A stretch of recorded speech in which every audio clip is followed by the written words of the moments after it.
îrokê xweşiyeke mezin e ku xelk li gundê xwe li kensîba kom bûne.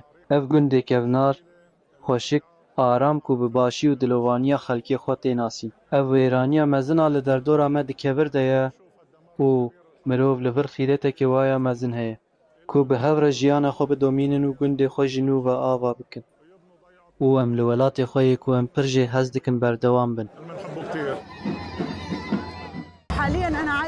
Niha hestiyên min tevlî hevin, hinek xemgînî û hinek jî şahî, lê bêguman şahî zêdetir e ji ber ku em dixwazin vî gundî ava bikin. Bêguman em ê van şopên ku zordestî û rejîma Esed di pey xwe hiştine derbas bikin û bi destên xwe ava bikin.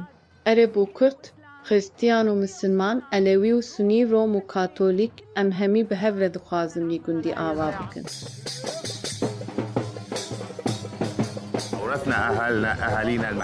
Mala me bi giştî hezkirin da me, tişta ku me hîs kir û em jê piştast bûn niha piştî rizgarkirinê, kombûna birayên me yên xristiyan bû.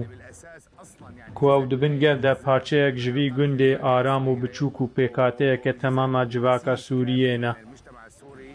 Me ji wan rêz û hezkirina wan ji bo me dît, ew her dem di şahiyan de pêşeng bûn û di şînan de jî pêşeng bûn. Heta te bibe em xelkê hevdû û yek gelin.